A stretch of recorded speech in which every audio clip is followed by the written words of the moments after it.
श्री शिवाय नमस्तुभ्यम। दोस्तों, creative India by Anushri channel में आप सबका बहुत स्वागत है। दोस्तों, दीपावली की आप सभी को हार्दिक शुभकामनाएं। माता लक्ष्मी की कृपा आप पर, आपके परिवार पर सदा सर्वदा के लिए बनी रहे। दोस्तों, आज के वीडियो में दीपावली पूजन के बाद जो विसर्जन की विधि होती है, विसर्जन विधि क्या है, दिवाली की जो सामग्री है, जो आपने पूजा, जो आपने चौकी पर सामग्रियां रखी हैं, नारियल रखा है, कलश स्थापना की है, फूल फल सुहाग की सामग्री, प्रसाद भोग का क्या करें, इन सभी वस्तुओं को, सामग्रियों का विसर्जन कैसे करें। एक बात और दोस्तों, दीपावली के मध्य रात्रि में ही सूर्य ग्रहण लग रहा है, यानी कि सूर्य ग्रहण का सूतक लग रहा है। तो ऐसे में हम दीपावली की जो सामग्रियां हैं, जो हमने पूजा किया है, उनका विसर्जन कैसे करें, उन्हें कब हटाएं, भगवान श्री गणेश, माता लक्ष्मी को उनकी जगह पर स्थापित कैसे करें, ये सभी बातें आज के इस वीडियो में शेयर करने वाली हूँ। विशेषकर गर्भवती महिलाओं को किन बातों का ध्यान रखना चाहिए, यदि वे गर्भवती हैं, और उन्हें किन बातों का विशेषकर ध्यान रखना चाहिए, ये सभी बातें आज के इस वीडियो में शेयर करने वाली हूँ। तो वीडियो को आप अंत तक जरूर सुनिएगा, बहुत ही ज़्यादा जानकारी से भरपूर है ये वीडियो। दोस्तों, शुरू करते हैं अपना वीडियो। सबसे पहले दीपावली की बहुत बहुत शुभकामनाएं आप सबको। दोस्तों, दिवाली के मध्य रात्रि में ही सूर्य ग्रहण का सूतक लग रहा है। दोस्तों, सूर्य ग्रहण का सूतक ग्रहण से 12 घंटे पहले लग जाता है। 12 घंटे पहले ही मंदिर के कपाट बंद हो जाते हैं। मंदिर यानी मंदिर में जो मूर्तियां हैं, उन मूर्तियों के दर्शन नहीं किए जाते हैं, पूजा पाठ नहीं किया जाता है, जोत बत्ती धूप बत्ती नहीं दिखाई जाती है, दिए नहीं जलाए जाते हैं। ये सभी कार्य निषेध हो जाते हैं ग्रहण काल के, यानी सूतक काल में। तो यह सूर्य ग्रहण 25 अक्टूबर को 4:22 से 5:27 तक दिखेगा भारत में। और सूर्य ग्रहण का सूतक काल 25 अक्टूबर सुबह 4 बजे लग रहा है। ग्रहण के 12 घंटे पहले सूतक काल लग जाता है और ग्रहण का समय होगा 4:22 से लेकर 5:27 तक। यह ग्रहण काल भारत का है, जो कि भारत में इस समय ग्रहण दिखेगा। दोस्तों, ये ग्रहण बहुत ही दुर्लभ है, कई वर्षों बाद ये ग्रहण लग रहा है। सबसे पहले ये ग्रहण, ऐसा ग्रहण जो कि दिवाली के अगले दिन यानी मध्य रात्रि में सूतक काल के साथ जो ग्रहण लगा था, महाभारत के समय लगा था, और उसके बाद महाभारत का युद्ध हुआ। ऐसे में ही यह ग्रहण इस बार लग रहा है और ये ग्रहण बहुत ही विनाशकारी ग्रहण माना गया है। कई राशियों पर इस ग्रहण का प्रभाव अच्छा भी है और बुरा भी बताया जा रहा है। तो दोस्तों, सूतक काल में दीपावली के पूजन सामग्रियों का आप विसर्जन कैसे करें। तो दोस्तों, सबसे पहले बता देती हूँ कि दीपावली में जो ग्रहण लग रहा है, तो ग्रहण में सूतक के समय ही, सूतक से पहले जो भी आपने भगवान को, माता लक्ष्मी को भोग लगाया है, जो पूजा की है, जो भी आपने दीप ज्योत जलाया है, जो आपने सबसे पहले आप भोग उठा लीजिए। यदि आपने जो भी भोग लगाया, खीर का भोग लगाया है, ड्राई फ्रूट्स रखे हैं या फलों का भोग लगाया है, पूजन के बाद देर रात तक यानी 11:30 या 12:30 बजे तक, जब तक आप पूजा कर रहे हैं, उस समय उन सभी सामग्रियों को, उन सभी भोग को उठाकर उसमें तुलसी का पत्ता जरूर डालें। उन सभी भोग में तुलसी का पत्ता डालकर उसे अच्छे से फ्रिज में रख दें। तो दोस्तों, पूजा के बाद सूतक से पहले ये सभी भोग की, जो भी आपने भोग में लगाया है, माता रानी को अर्पित किया है, वो सारी भोग की वस्तुएं उठा। उसके बाद जो आपने चौकी लगाई है माता रानी की, माता लक्ष्मी की चौकी लगाई है, भगवान श्री गणेश की चौकी लगाई है, भगवान धन्वंतरी कुबेर की चौकी लगाई है, तो उन्हें जो भी आपने फूल अर्पित किए हैं, माला पहनाई है, उसे आप बिल्कुल स्पर्श ना करें। वह आप सूतक के बाद यानी ग्रहण काल के बाद ही उन्हें स्पर्श करें, क्योंकि ग्रहण काल से पहले सूतक में मंदिरों के कपाट बंद हो जाते हैं। किसी भी मूर्ति को स्पर्श नहीं किया जाता है, ना ही देखा जाता है। यदि आपके मंदिर में दरवाजा है तो दरवाजा बंद कर ले सूतक काल में, ये ग्रहण तक। यदि आप खुला है, दरवाजा नहीं है, तो पर्दे लगा लें। यदि पर्दे भी नहीं है, खुला है एकदम, तो आप उन मूर्तियों पर एक कपड़ा डाल दें, कपड़े से उन मूर्तियों को ढक दे, जिससे कि उनके आपको दर्शन ना हो। दोस्तों, माना जाता है ग्रहण काल में, सूतक काल में मूर्तियों के दर्शन करना विनाशकारी होता है, दोष माना जाता है। तो ऐसे में आप उन मूर्तियों को पर कपड़े से ढक दें उन मूर्तियों को। उसके बाद ग्रहण के बाद जब ग्रहण काल समाप्त हो जाए मोक्ष काल में, तो उसके बाद आप सबसे पहले मूर्ति के ऊपर से कपड़ा हटाएं, फिर गंगा जल से छिड़काव करें, थोड़ी सी साफ सफाई कर ले, फिर स्नान आदि करके मंदिर को साफ सुथरा कर ले, गंगा जल से छिड़काव कर लें। तो सबसे पहले आप यदि चौकी हटा रहे हैं, तो चौकी से पहले कलश को थोड़ा सा हिलाकर, कलश पर यदि आपने नारियल रखा है तो नारियल हटा लें, या फिर उस पर आपने अखंड दीप जलाया है तो उस अखंड दीप में चावल डाला है तो उस चावल को पक्षियों में डाल दें, या फिर उन चावल को आप अपने प्रयोग में ले सकते हैं, उसकी खीर बना सकते हैं। यदि आप ये भी नहीं करना चाहते हैं तो उन चावल को आप पक्षियों में या किसी गाय को खिला सकते हैं। उसके बाद कलश के जल का क्या करें। तो दोस्तों, कलश के जल को सबसे पहले घर के एक एक कोने में माता लक्ष्मी का नाम लेते हुए घर के एक एक कोने में उस जल से छिड़काव कर दें। फिर थोड़ा थोड़ा प्रसाद के रूप में सभी घर के सदस्यों को, परिवार के सदस्यों को ग्रहण करवाएं। उसके बाद उस जल को किसी बगीचे में डाल दें, इधर उधर बिल्कुल ना फेंकें, जिससे कि उनके वो जल आपके पाँव को छुए और उससे आपको दोष लगे। तो ऐसे आपको कलश के जल का विसर्जन करना है। कलश में जो आपने वस्तुएं डाली हैं, जैसे कि गोमती चक्र या हल्दी डाला है, कमल गट्टा डाला है, आपने लौंग, इलायची, सुपारी डाली है, तो सुपारी को आप निकाल कर फिर से रख सकते हैं, उसे दोबारा प्रयोग में पूजा के लिए प्रयोग कर सकते हैं। और जो लौंग इलायची डाली है आपने, उसका यदि आप विसर्जन करना चाहते हैं तो विसर्जन कर दीजिए, या किसी मिट्टी में दबा दीजिए, या फिर आप उसे अपने प्रयोग में भी ले सकते हैं।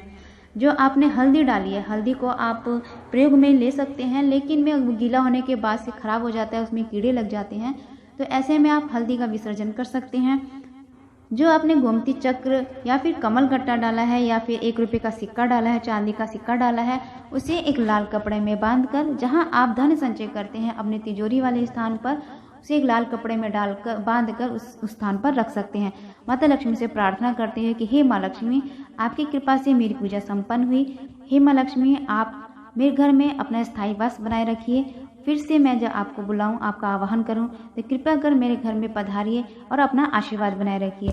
ऐसा बोलकर उन गोमती चक्र को लाल कपड़े में बांधकर अपने तिजोरी वाले स्थान पर रख दें। इसके बाद यदि आपने अष्टकमल बनाया हुआ है या फिर नवग्रह मंडल बनाया है, तो उन चावलों को उठाकर, जो रंगीन चावल होते हैं, उन चावलों को उठाकर पक्षियों में डाल दें, या फिर आप विसर्जन कर सकते हैं। तो ध्यान रखें कि यह पूजा माता लक्ष्मी की है, तो कम से कम चीज़ों को आप विसर्जन करें।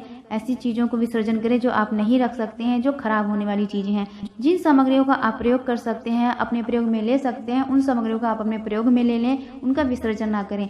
ज़्यादा से ज़्यादा चीज़ों को, वस्तुओं को आप प्रयोग में लें, क्योंकि माता लक्ष्मी का पूजन है। जितना हम इन चीज़ों को अपने प्रयोग में लेते हैं, उतना माता लक्ष्मी की कृपा होती है। घर से बाहर कम से कम चीज़ों को हटाएं और विसर्जन करें। बात करते हैं, यदि आपने माता रानी को फूल अर्पित किया है, फूल माला पहनाया है, तो उनका क्या करें, उन्हें भी आप विसर्जन कर सकते हैं, या फिर मिट्टी में दबा दीजिए। फिर ऐसी जगह पर रखिए कि वो सूखने के बाद उसके आप खाद भी बना सकते हैं और अपने मिट्टी यानी पौधे में डाल सकते हैं। और यदि आपने पुरानी मूर्ति रखी हुई है माता लक्ष्मी की, तो उन पुरानी, यदि आपकी मिट्टी की मूर्ति है, तो उन मिट्टी की मूर्ति को आप विसर्जन करना चाहते हैं, तो यदि आपके आसपास कोई पवित्र नदी है तो वहाँ विसर्जित कर दीजिए, और अगर पवित्र नदी नहीं है तो मिट्टी में दबा दीजिए। ऐसा भी नहीं कर सकते तो एक बर्तन में, यानी खुला बर्तन हो, उसमें पानी भर दीजिए और दोनों मूर्तियों को उसमें डाल दीजिए। माता लक्ष्मी, श्री गणेश जी की मूर्ति को उसमें डाल दीजिए। वो धीरे धीरे गल जाएंगे और वह मिट्टी फिर आप अपने पौधे या बगीचे में डाल सकते हैं। यदि आप किसी बर्तन में माता लक्ष्मी, श्री गणेश की मूर्ति रख रहे हैं, तो उसमें थोड़े से फूल जरूर डालें, ताकि वह शुद्ध रहें और पवित्र रहें। ऐसा करने से किसी प्रकार का दोष नहीं लगता है। तो ऐसे आप माता लक्ष्मी, श्री गणेश की मूर्ति का विसर्जन कर सकते हैं। सुहाग की सामग्री अर्पित की हैं, तो सुहाग की सामग्रियों को आप किसी को दान ना दें, सुहाग की सामग्री आप स्वयं प्रयोग में ले लें।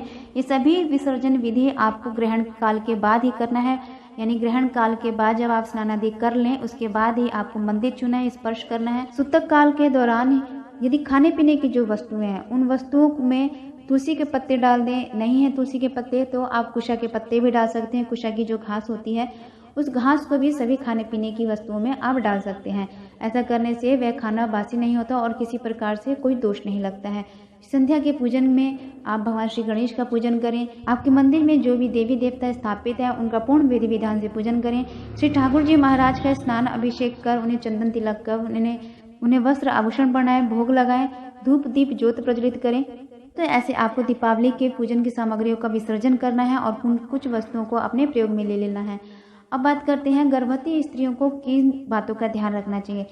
दोस्तों, ग्रहण काल के दौरान गर्भवती स्त्रियों को, गर्भवती महिलाओं को बहुत सारी बातों का विशेष ध्यान रखना चाहिए, क्योंकि उनके गर्भ में एक जीव पल रहा होता है, एक बच्चा पल रहा होता है। तो उस बच्चे की सावधानी को लेकर उन्हें विशेष बातों का ध्यान रखना चाहिए। जैसे कि उस दिन उन्हें कोई छुरी कांटे का प्रयोग नहीं करना चाहिए, कुछ सब्जी ना काटें, कुछ सिलाई बुनाई कढ़ाई ना करें, सुई धागे का प्रयोग ना करें। ऐसा करने से आपके बच्चे पे प्रभाव पड़ता है। इस दौरान गर्भवती महिलाओं को बाहर नहीं निकलना चाहिए, उनके ऊपर सूर्य की किरणें नहीं पड़नी चाहिए। ऐसा होने से, सूर्य की किरणें पड़ने से बच्चे पर प्रभाव पड़ता है। बिस्तर पर भी ज़्यादा देर नहीं लेटना चाहिए। अगर थोड़ी देर लेटना चाहते हैं तो लेट लीजिए, लेकिन जो सूर्य ग्रहण का समय है, जैसे कि 4:30 बजे से 5:30 बजे का जो समय है, उस समय कोशिश कीजिए बैठे रहें या चलते फिरते रहें, भगवान श्री राम श्री कृष्ण का नाम लेते रहें। कोशिश करें ज़्यादा से ज़्यादा भगवान के स्मरण करते रहें, उनके मंत्रों का जाप करें। तो ऐसे में गर्भवती स्त्रियों को इन बातों का जरूर ध्यान रखना चाहिए। उन्हें अपने दुपट्टे में एक तुलसी का पत्ता बांध कर रख लें। कुछ तुलसी पत्ता नहीं है तो आप कुशा के घास से बांध कर रख सकते हैं, या जिस कमरे में आप रह रहे हैं वहाँ पर भी आप तुलसी का पत्ता रख लीजिए, जिससे कि आपके बच्चे पर उसका बुरा प्रभाव ना पड़े, आपका बच्चा सुरक्षित और स्वस्थ हो। तो दोस्तों, ग्रहण काल के इन सभी नियमों का पालन करते हुए दिवाली की पूजन सामग्री के विसर्जन विधि को आप ग्रहण काल के बाद ही करें तो उत्तम होता है। अब बात करते हैं ग्रहण काल में स्नान दान का क्या करें, स्नान दान कैसे करें। तो दोस्तों, ग्रहण काल में जब ग्रहण काल के बाद जो मोक्ष काल का समय होता है, उसके बाद आप अपने नहाने के जल में थोड़ा सा गंगा जल डाल लें, उसके बाद स्नान करें। फिर उसके बाद आप दान करें। दान में आप सूखे जो अनाज होते हैं उनका दान करें, या फिर आप किसी ब्राह्मण को भोजन कराना चाहते हैं तो भी आप उन्हें ब्राह्मण को भोज करा सकते हैं। सूखे अनाज में आप आटा, दाल, चावल, सब्जियां, मौसम के अनुसार जो फल होते हैं वे रख कर उसमें कुछ दक्षिणा रखकर आप किसी ब्राह्मण को दे दें या किसी मंदिर में भिजवा दें। तो दोस्तों, इस तरीके से आपको स्नान और दान करना है। करते हैं क्या सूतक काल में हम खाना बना सकते हैं या खा सकते हैं। तो दोस्तों देखिए, आजकल का समय इतना वैसा नहीं है कि आप ना साधु है, न संत है, न सन्यासी कि आप सूतक काल के ग्रहण काल के इन नियमों का पालन कर सकें। दोस्तों, क्या होता है कि पहले के साधु संत सन्यासी होते थे जो वो ग्रहण काल के जितना भी देर का ग्रहण काल हो, 12 घंटे 14 घंटे, उन ग्रहण काल में, उन सूतक काल में बिल्कुल भी खाते पीते नहीं थे, ना ही स्नान के लिए जाते थे, ना शौच के लिए जाते थे। आज के युग में ये बिल्कुल भी संभव नहीं है। तो यदि आपके घर में वृद्ध है, रोगी है, बालक है, बीमार है कोई, तो उनके लिए कोई नियम लागू नहीं होते हैं। तो उनके लिए आप खाना बनाए, चाहे आप भी उस खाना खा सकते हैं, पी सकते हैं। कोशिश करें जो सूर्य ग्रहण का जो समय है, जो 1 घंटे 2 घंटे का समय है, उस दौरान बिल्कुल भी खाए पिए नहीं, ना शौच इत्यादि कहीं जाएं। तो सूतक काल में आप कर सकते हैं, क्योंकि सूतक काल का समय 12 घंटे का समय बहुत ज़्यादा समय होता है। तो 12 घंटे तक कोई भी भूखा नहीं रह सकता है। तो आप जो भी आपको खाना है, बनाना है, आप खा पी सकते हैं। खाना बना रहे हैं तो सात्विक भोजन का प्रयोग करें, लहसुन प्याज जैसी चीज़ों का बिल्कुल प्रयोग ना करें। तो आप खाने पीने में कोई परहेज नहीं है। केवल ग्रहण काल के दौरान ही खाने पीने की चीज़ों को वर्जित माना जाता है। तो दोस्तों, भारत में ग्रहण का समय होगा 4:22 से 5:27 तक का समय होगा। के बाद ही आप मंदिर को स्पर्श करें, मंदिर के कपाट खोलें, पर्दे हटाएं, मंदिर को साफ सुथरा करके विधि विधान से सभी देवी देवताओं के पूजन करें, उन्हें भोग अर्पित करें, तिलक करें, पूजा धूप दीप ज्योत प्रज्वलित करें। तो दोस्तों, आशा करती हूँ आज का वीडियो आपको अच्छा लगा होगा, जानकारी अच्छी लगी होगी। यदि जानकारी अच्छी लगे तो चैनल को सब्सक्राइब कीजिए, लाइक कीजिए, शेयर कीजिए, बेल आइकन को जरूर प्रेस कीजिएगा, जिससे कि वीडियो की जो भी नोटिफिकेशन है आपको मिलती रहे। कमेंट बॉक्स में ओम लक्ष्मी नमः मंत्र का जयकारा अवश्य लगाइएगा। मिलते हैं अगले वीडियो में, तब तक के लिए नमस्कार।